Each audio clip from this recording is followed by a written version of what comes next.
Hi అండి, అందరికీ నమస్కారం. Welcome to my channel. ఈ వీడియోలో ఆంధ్రప్రదేశ్లో కూటమి ప్రభుత్వం ఏర్పాటైన తర్వాత ప్రభుత్వ శాఖలకు చెందిన అనేక మంది అధికారుల పేర్లు తెర మీదకైతే వస్తున్నాయి. గత వైసీపీ ప్రభుత్వంలో నిబంధనకు విరుద్ధంగా వ్యవహరించారని అయితే కూటమి ప్రభుత్వంలోని పెద్దలు ఆరోపిస్తూ ఉన్నారు. ఆంధ్రప్రదేశ్లోని అనేక జిల్లాల్లో పనిచేస్తున్న చాలామంది సీనియర్ అధికారులు గతంలోనే అనేక వివాదాస్పద నిర్ణయాలు తీసుకున్నారని ఆరోపణలు ఉన్నాయి. ఇటీవల నిత్యం వార్తల్లో నిలిచిపోయిన దేవాదాయ శాఖ కమిషనర్ కె. శాంతి వ్యవహారంపై అనేక ఆరోపణలు వినిపిస్తూ ఉన్నాయి.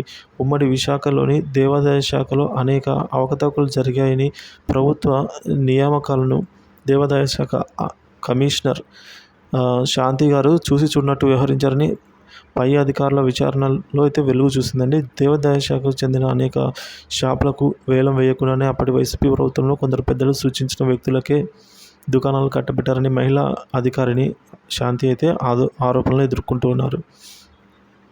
కె. శాంతికి మొదటి పోస్టింగ్ విశాఖ జిల్లాలోనే ఇచ్చారు. 2020 ఏప్రిల్ నుంచి 2022 జూన్ 30 తేదీ వరకు శాంతి దేవాదాయ శాఖ కమిషనర్గా అయితే సహాయ కమిషనర్గా అయితే పనిచేశారండి. అసిస్టెంట్ కమిషనర్ ఆ సమయంలో శాంతి వివాదాస్పద నిర్ణయాలు తీసుకున్నారని ఆరోపణలు ఉన్నాయి.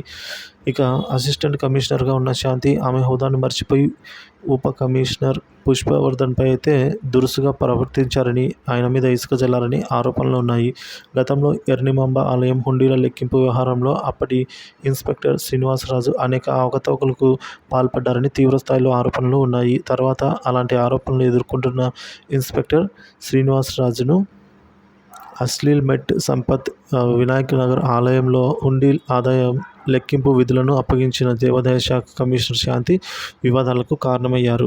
గతంలో హుండీ లెక్కింపు విధులకు శ్రీనివాసరాజు పాల్గొనకూడదు అని సంబంధిత అధికారుల ఆదేశాలు జారీ చేసిన దేవాదాయ సహాయ కమిషనర్ శాంతి ఆ ఆదేశాలను పట్టించుకోలేదని ఉన్నత స్థాయి అధికారుల విచారణలో వెలుగు చూసింది. ఆ సందర్భంగా దేవాదాయ శాఖ కమిషనర్ శాంతి తీసుకున్న నిర్ణయంతో దేవాదాయ శాఖ అధికారులు హడలిపోయారని తెలిసింది. పలు వివాదాల్లో చిక్కుకున్న శాంతిపై విచారణకు ఆదేశించారు. ఇప్పుడు దేవాదాయ శాఖకు చెందిన సీనియర్ అధికారులు అదే శాఖ సహాయక ఉప కమిషనర్ అయిన శాంతిపై వచ్చిన ఆరోపణలను విచారణ జరిపి ఆంధ్రప్రదేశ్ ప్రభుత్వానికి నివేదిక సమర్పించడానికి సిద్ధం అవుతున్నారని తెలిసింది. మొత్తం మీద వారం రోజులుగా నిత్యం వార్తల్లో ఉంటున్న దేవాదాయ శాఖ సహాయ కమిషనర్ శాంతి వ్యవహారంపై ఆంధ్రప్రదేశ్లోని కూటమి ప్రభుత్వం చర్యలు తీసుకోవడానికి సిద్ధం అవుతుందని అయితే తెలుస్తోంది.